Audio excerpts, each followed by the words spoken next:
Ladies and gentlemen, inflation's at a record high. The times are getting crazy. We're recovering from a worldwide pandemic.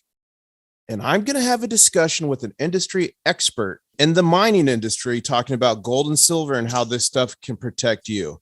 Let's roll the intro right now.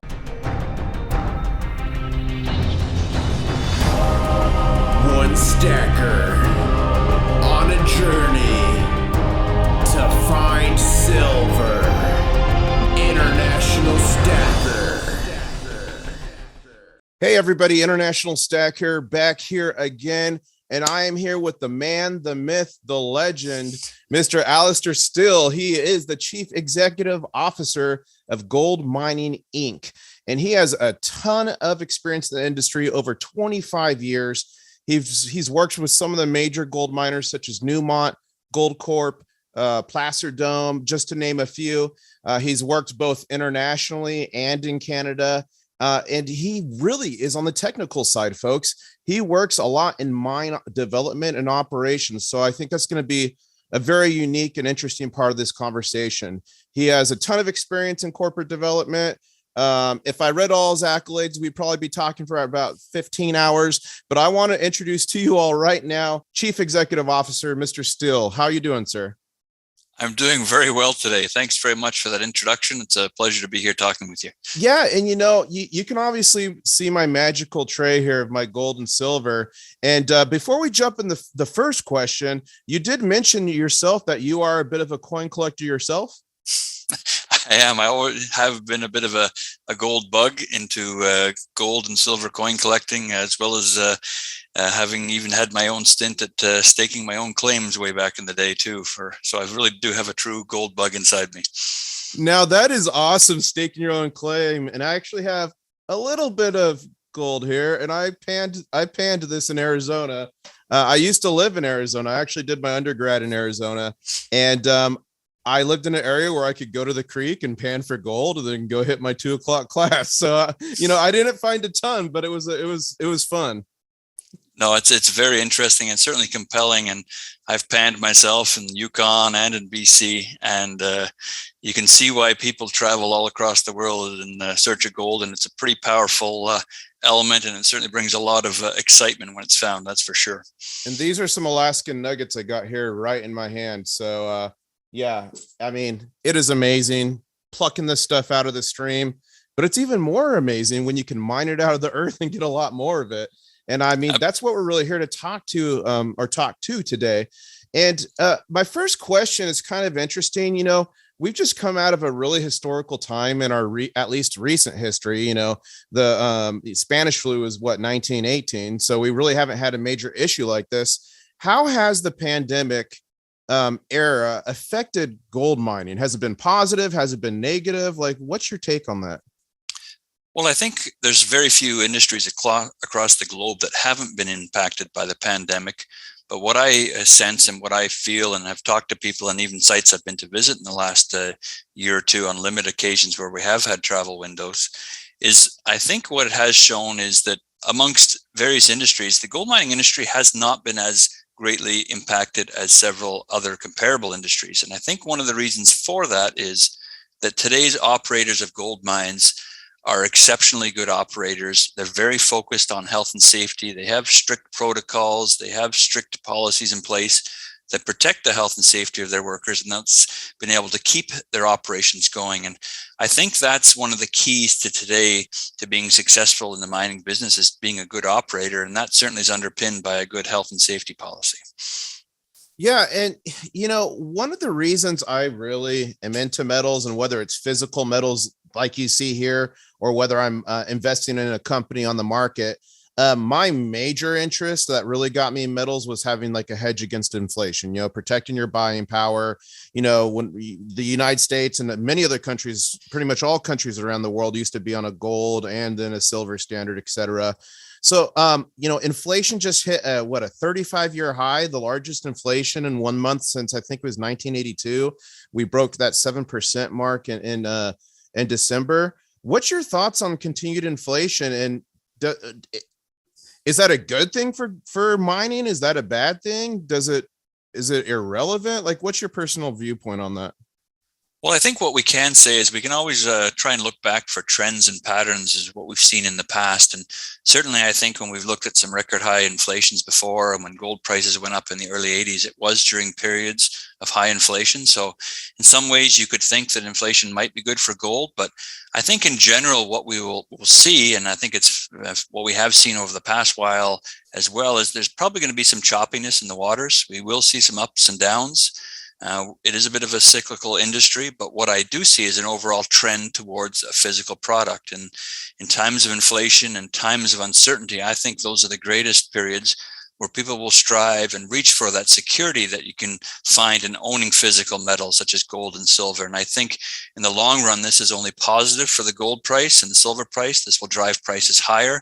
And I think even though we're at, I would say, solid prices today at $1,800 per ounce, plus or minus, maybe even a little higher than that today, I think there's plenty of room to move upwards on that. And that creates enormous upside and leverage for companies such as ours, gold mining, which has such a huge inventory of gold and gold copper resources. And, as the world continues to grow and, we continue to push forward in history, we're seeing a lot of countries around the world really try to go green, switch to clean tech. California just passed a law where all new houses after 2022 have to have solar panels. And what we know about electronics and green technologies is they use silver and a lot of them use gold. And as we expand into space and do more stuff in space, gold's going to be, higher industrial demand because it doesn't corrode, et cetera. So that's one reason I'm really bullish on gold and silver, not only because the historical aspect, not only because what we're seeing now, but I think there's going to be huge demands on it in the future, which should not only affect the physical and paper market, but I would think would have positive impacts on the companies that mine them as well. And you being, really an expert in the operations of mines, what's your advice for people that are like looking into mines and gold mining companies? What's the good things people need to look for when they're saying, hey, I'm interested in this company over that one? Like, what's your advice there? Well, I think it always comes back to fundamentals. I think you have to always go back and look at the foundations of a company.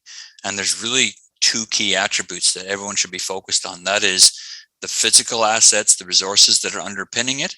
And then, of course, is the management team that's driving the company. And just to your point on the pricing of metals, and I think you raised some good points on what are market drivers on metal prices, but the supply and the demand on metals such as gold has always been a little trickier to show a direct correlation because there has been large inventories in the past of gold. Not so much the case today. And certainly we've looked at a lot of information lately. We've been studying historical trends and patterns from the major mining producers. And what we've actually seen is that in the last 10 years, the major mining producers, and we've looked at a basket, a consortium of companies, the actual reserves that those companies are reporting have been declining over the last 10 years, actually declining to the tune of some 40%.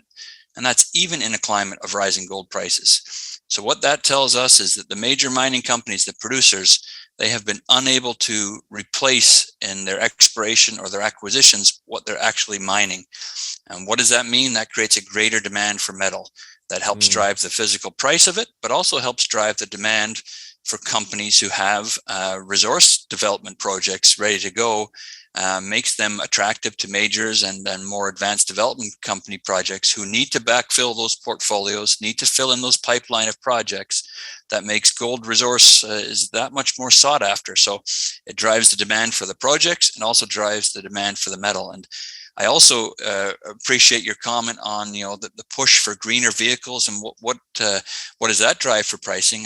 I would point out that in our large portfolio, which is really second to none in our space of junior companies, we have some 16 million gold equivalent ounces measured and indicated, and a further 16 million ounces gold equivalent in the inferred category. But within that, we have a significant component of copper. It's getting close to 18 to 20% of our total commodity value is in copper. So we have a significant inventory of copper that occurs along with our gold at a few of our key projects, some 2.7 billion pounds of copper. So we also stand to benefit from rising copper prices as a co-product or a byproduct on several of our deposits. I think that's very positive. And even in the green world, we look at batteries, and certainly the battery elements and battery minerals that are needed for the green push and the green vehicles that are being created. That's just one element. A bigger element of that, of course, is the grid and the infrastructure. Where does this power come from for these vehicles? How do we transport that power? What does it come from? Largely copper power grid systems. And there's going to be a huge demand, I think, for copper, which should help keep the copper prices high as well. And here's a big old hunk of copper I got in my hand here. I was going to put it down before I tear my rotator cuff. But I was actually reading somewhere that gold mining actually owns a uranium project. Is that top secret information? Am I supposed to know that? It's not top secret, but it's a good point in that with a large portfolio we have assets on our books that many people don't even realize and many people don't give us credit for. We do, in fact, have a very large land package known as our Rhea uranium project. It's in the Athabasca Basin, which is in Alberta. And, what does that mean? That means that project has 125,000 hectares, which is a very large land package, which is in a region that is home to some of the highest grade uranium deposits on the planet. In fact, some of the producing grades coming out of that region are up to 100 times higher than the global average. So we've got a uranium project in an area that is very attractive. Uranium prices have been moving upwards and they're positive right now, but they're still only about a third of their all-time high. So we think there's growth potential in uranium. It's not a key project for us being a gold mining company, but we do think that there are opportunities that we could perhaps unlock and surface that value from within our portfolio. And as an example, there are a number of junior explorers in that same part of the uranium-rich Athabasca Basin that have much smaller land packages, we think less prospective, that are carrying market caps of $50 to $100 million on single assets smaller than ours. So I think you've raised a good point of one of the hidden gems that's currently within our portfolio right now. Yeah, and I love that. It's like a hidden bonus to me. So like when I'm looking for companies to invest in, I look for like the extra little hidden bonuses, so like I love when companies mine more than one metal, right? Maybe they get silver, maybe they're doing copper, whatever, because although the main focus might be gold, they still have these other revenue streams coming in. So I love that you all have this interesting uranium project, and I'm going to be definitely watching that because I've been looking in uranium a lot because honestly, my professional opinion is clean energy is nearly impossible without nuclear power. So I think as we, continue to progress and march towards that clean energy, I think that, the demand for uranium is going to be even stronger. And the fact that the average purity of yours is much higher than a lot of the rest of the globe, to me, is an interesting bonus. Now, what's your thoughts on the current bull market in commodities and precious metals? Do you think that's going to continue, or do you think possible rate hikes and governmental instability is going to smash it down? What do you think? That's a question we do get asked a lot. And again, I think it really comes down to people in uncertain times when there's high inflation or there's unknowns with a pandemic. Maybe there's some global crisis, Russia invading the Ukraine, for example. Those types of economic situations or global affairs create uncertainty. And I think the more uncertainty there is, that will drive people towards security and comfort and what they can receive by having something that's physical, or they can think of an asset that they can have that will retain its value, will be a store of value. Gold, we've shown for millennia, has been that on a global scale, a store and a value or measure of wealth. And I think that will continue. And I think that's only positive for continuing to drive metal prices, especially precious metal prices, even higher from where they are today. Now, I read in your bio that you have a master's of science in structural geology from Queen's University. So I kind of wanted to go down that rabbit hole for a little bit. And I guess my first question is, when finding new projects these days or reevaluating old projects, um, has it become a much tighter science in terms of being able to say, in this given project, there's X amount of tons of gold or this X amount of tons of silver? I know in the past it was kind of a guessing game. You really had to read the geology, you had to do a lot of drilling and samples. Is that still the case, or have newer technologies made it a lot easier to estimate the possible value of a given, project? I think that's a very fair question. And I think the mining industry, like many industries, are staying current, and technology is certainly playing a big part in what we do, particularly in the field of exploration. There's new advances in geochemistry, new advances in geophysics that makes the targeting and the finding of gold more advanced and more technical. Those are all positive things. But I think what the various regulatory bodies have strived to do, particularly in the last 10 to 20 years, they've tried to provide a framework for the industry to work within that gives the investors comfort that what they're able to read, and recognizing that many investors are not specialists themselves, but what they're able to read and what they're able to pick up in the public domain is information they can trust and rely upon. And that's why we came as an industry, I think, great strides to create frameworks such as the 43-101 regulations in Canada that govern how reserves and resources are reported and publicized. And there's similar regulations that are in place from the SEC in the US. I think those are all very positive steps that have provided, guidance and framework and qualifications that are needed, so that when an investor reads the report and sees a resource, they know it's real, they know it can be relied upon. It'll document very clearly all the parameters and assumptions that were made to calculate that. I think that's been a very positive advancement that gives protection to investors to know what they're actually getting into. Now, I know there's a lot of different companies out there. There's some seniors, some juniors, there's legendary, there's new companies. There's companies all over the world. What sets apart gold mining in your opinion? What sets you all in front of the pack, or what makes you stick out to people, you think? Well, I think there's a few things. First of all, to tie back my earlier comment, I think it comes down to the resource base that we have and the management team that we have. But I think gold mining really adds a third leg to that stool, that foundation, is that we have a super strong balance sheet as well. And just to talk quickly on the balance sheet is, last year we took our portfolio of gold and gold copper assets. We created small royalties on those projects, and we put them into a new vehicle and launched an IPO and created Gold Royalty Corp. It was a great success. The IPO was upsized at least twice.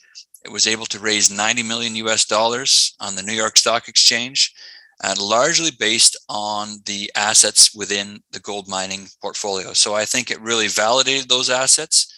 It daylighted value. A new management team was brought into Gold Royalty Corp. David Garofalo, former head of Gold Corp, came in to run that. Brought in John Griffith. I play a technical role on that company as well. But what that did for gold mining was that crystallized value for our shareholders on our balance sheet. We currently are the largest shareholder of Gold Royalty Corp. We own 20 million shares in that company. It's valued at between 90 to 100 million US dollars, depending on the share price. So this gets aired at, but it's a very sizable piece on our balance sheet. And that really is something that juniors of our size simply do not have. We have well over $100 million on the balance sheet with the cash and those gold royalty shares, so liquid assets. That really puts us into a realm that many juniors don't have. And as an example, what does that strong balance sheet do for us? Well, for one, it helped us obtain a facility last year with the Bank of Montreal. We have a $20 million US facility that gives us access to cash and capital at very affordable rates, and that was underpinned by the margin loan through the margin facility that those gold royalty shares allowed us.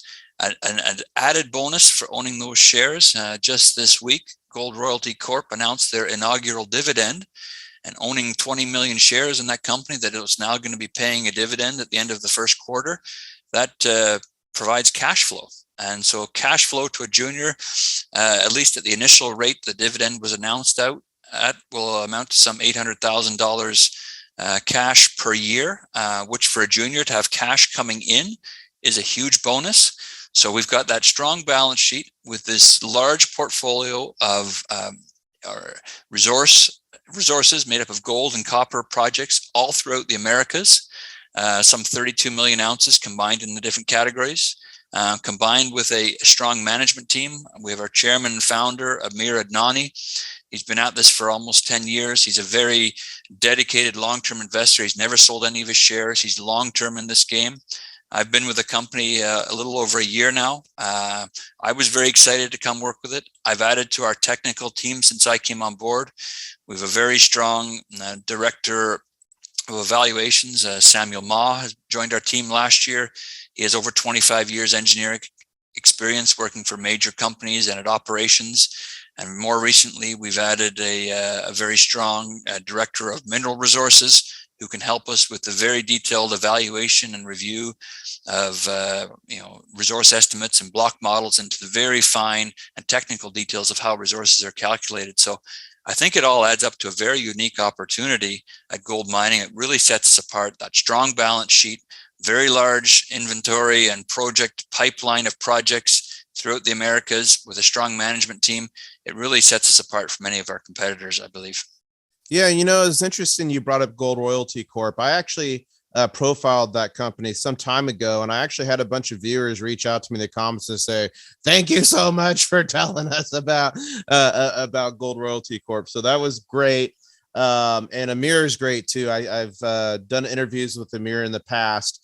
So, it's kind of like my mom said, surround yourself with successful people, and success breeds success. And that's one thing I like, about gold mining is, I really look at the teams that are involved, the people that are involved with projects.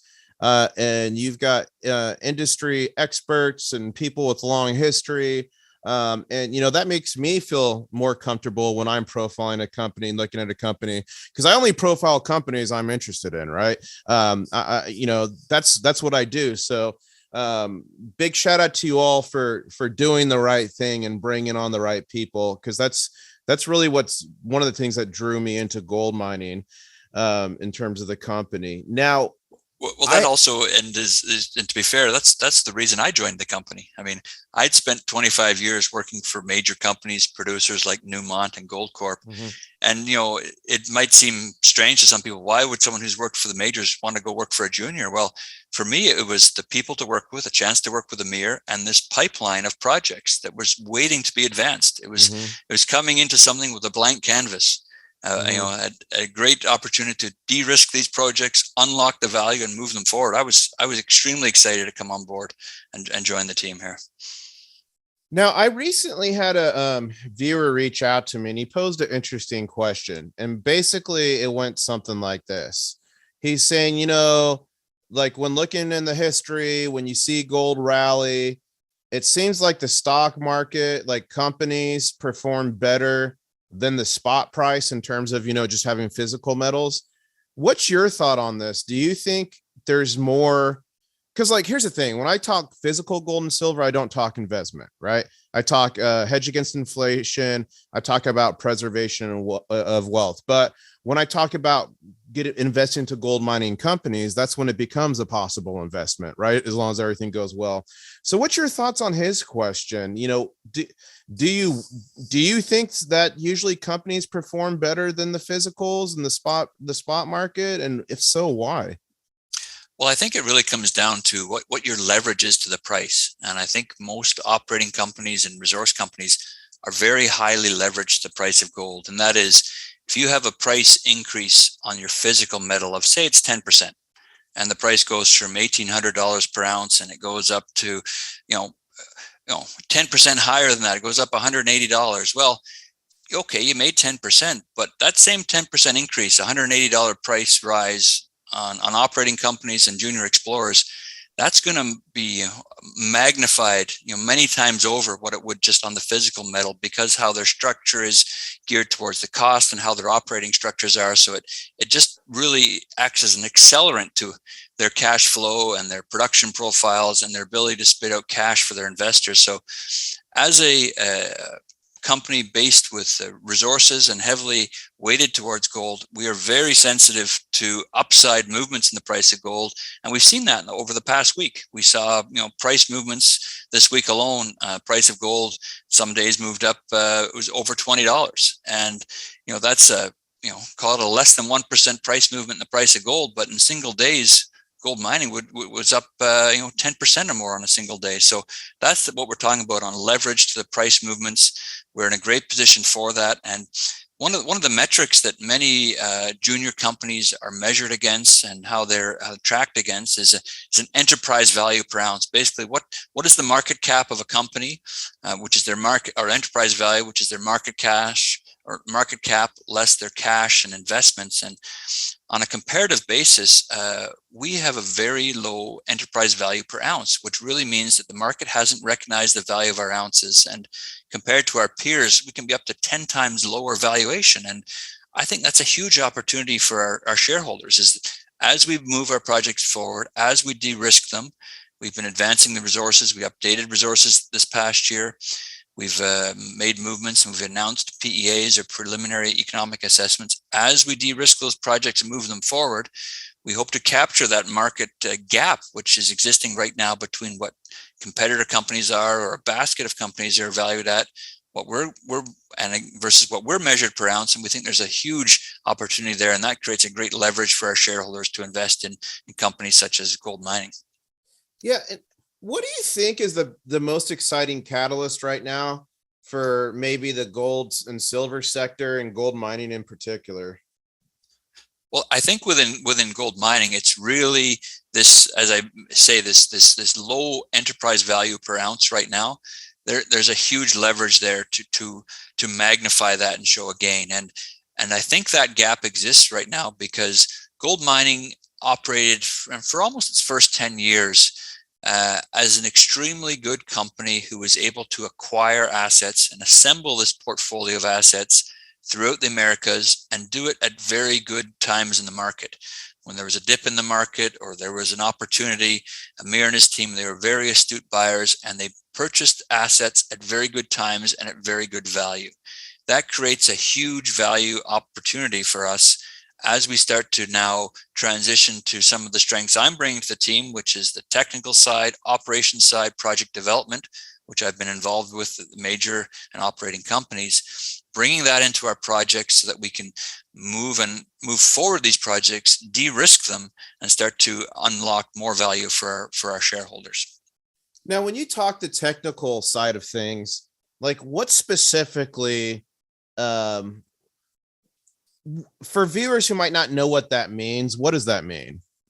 Well, I guess there's a couple of things to consider. The first is that within our resource base, we made a very concentrated effort in this past year to create new resources and evaluate the key projects within our portfolio. That was foundational for me and for our company to show that we have solid resources, they're robust resources, and we can show that they're current and they've been vetted by third-party global experts. So that was foundational. We did that in 2021. We put out new resources on about 75% of the gold equivalent ounces in our portfolio. That was the first step. Since then, what we've announced is that we've moved forward with a couple of key projects. And when I say key projects, I think that's important for us to recognize that with so many projects, we do have to keep focused. We need to show where our strengths are and move some of our key projects and those core projects first. And we've initiated PEA studies, or preliminary economic assessment studies, on a couple of those projects. And that's a first for our company. So it's very important. And what the PEA studies will do, it's really an exercise to show what are the economic merits of a project. It's not a definitive mine plan. That's sort of a succession of stages that go forward, but it's taking a resource and then developing a scenario to show, does this project have the merits to become an economic project? And your Your viewers will have seen that quite recently, on just the 12th of January, we announced the preliminary economic assessment, the PEA results of one of our core projects, and that is the La Mina project in Colombia. We have been working on that project and doing that PEA for a number of months. We announced those results. I think it shows that there's a very positive economic assessment for the project.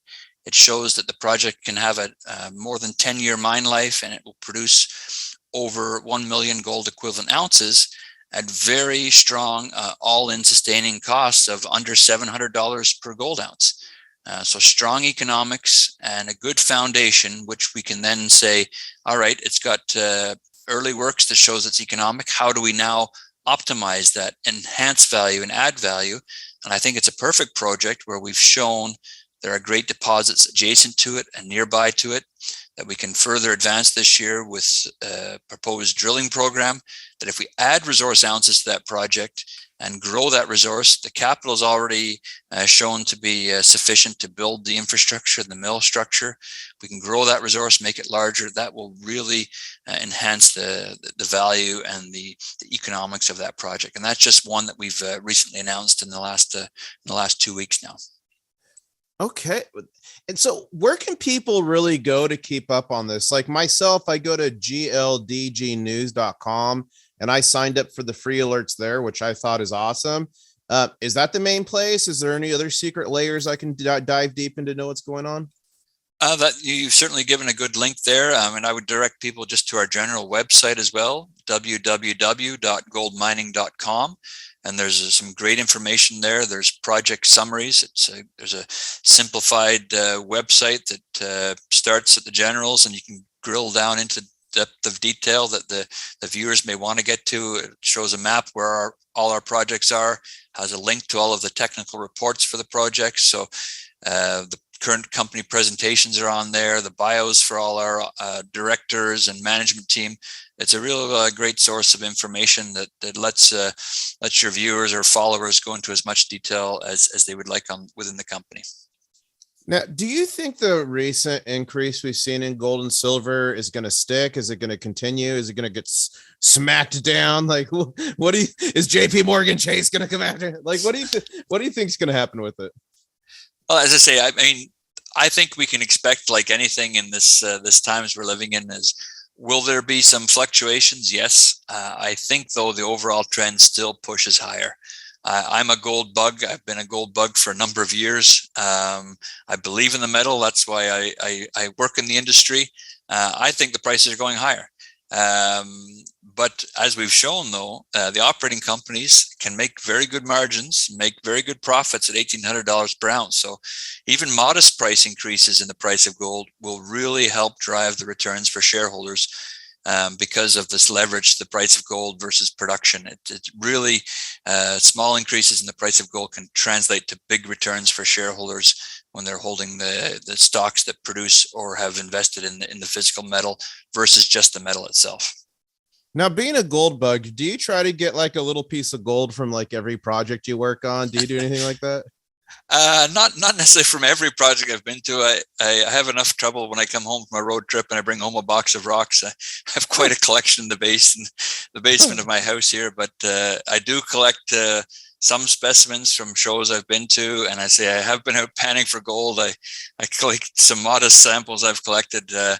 But you know, it makes me think back that when I was a young boy, when I grew up, a friend of our family, their father was a geologist, and when we were playing as kids, and we'd find out, oh, where's your dad this week? And he's traveling to this part of this world. He's off to this mine site, and I thought that was the coolest thing. He'd come back from his trips with interesting samples and rocks, and that really got me hooked into geology, got me hooked into mining, and I think it's a great industry to be in. It's an exciting time to be working in the mining and exploration industry.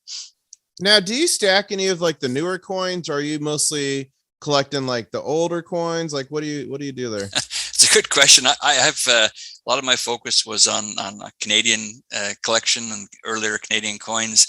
I had focused for a while on some of the gold coins, some sovereigns from the UK, and some of the earlier Canadian coins when they were $5 and $10 Canadian gold coins.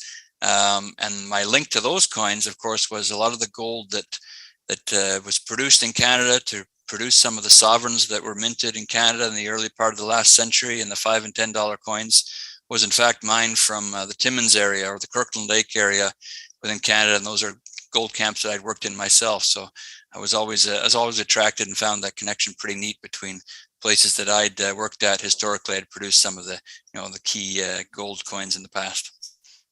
That is super cool. And I'm pulling up some gold I got in the Middle East. I was in the Middle East for like 10 years. So here's some Saudi gold coins. Check this bad boy out. This is some poured gold.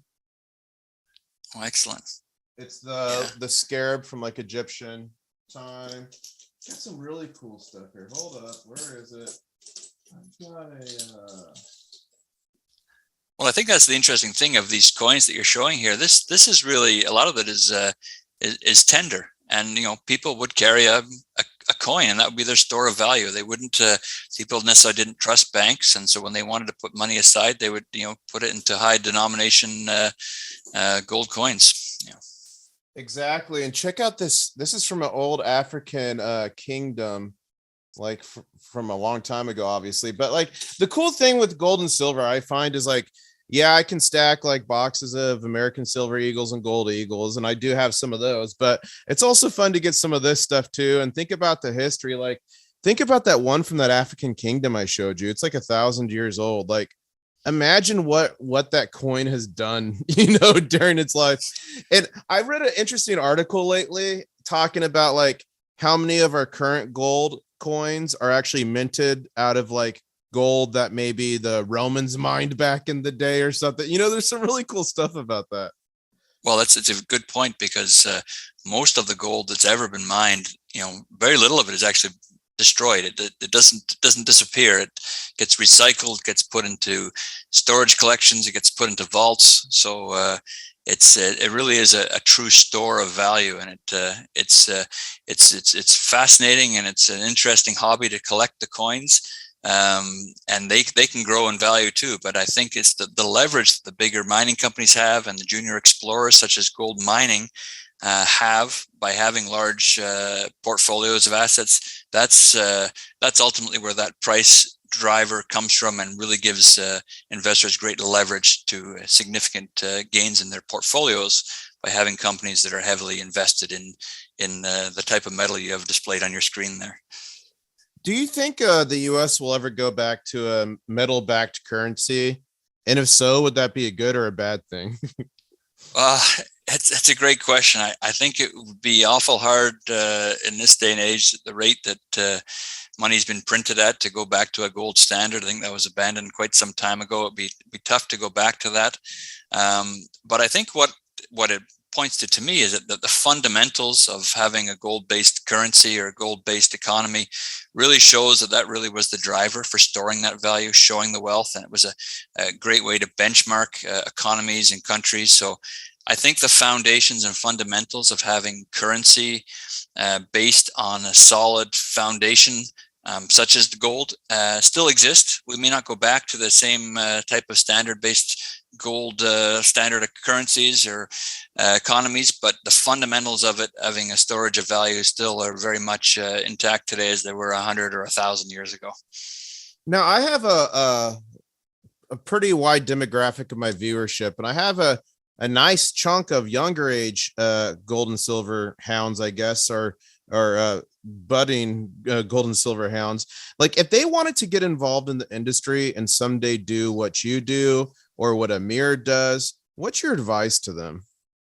Well, I think it's like anything, whether they want to become investors or whether they want to get into the industry, it's do some background work, do some homework, try and find someone who you can talk to, get some advice from, do your research. And I know that I've been myself involved with different initiatives to show mentorship and to try and encourage new people. There's been some great opportunities in the mining industry where people they're trying to recruit and attract youngsters.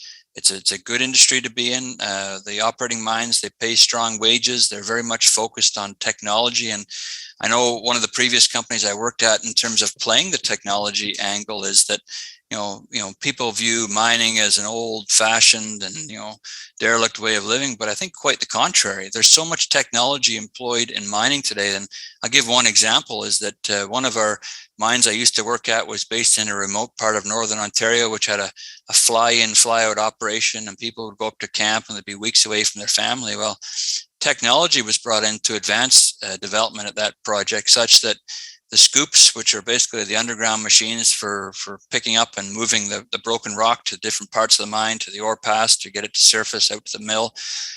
Those were remote controlled operations. Those scoops that were driving underground remote controlled, they were being operated by operators in a control room hundreds of miles away. The comfort of a nice lazy boy chair with a joysticks to control it and a TV monitor. And it's like playing a video game all day. Get paid a high wage to operate an equipment that's, could be 1,000 meters underground.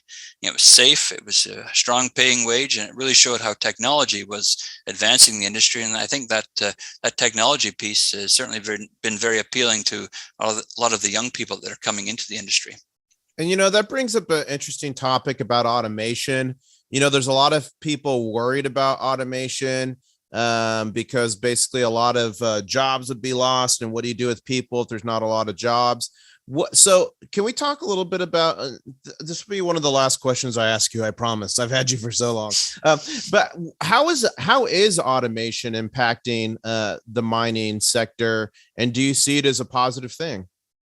I think it is very much a positive thing. I think what automation has done has made operations more efficient. It hasn't taken away the need for workers. We still very much need workers and skilled workers, but automation lets the sites be more efficient. And really at a mine site, being more efficient really lets operations mine at lower grades to be able to extract minerals still at a profit.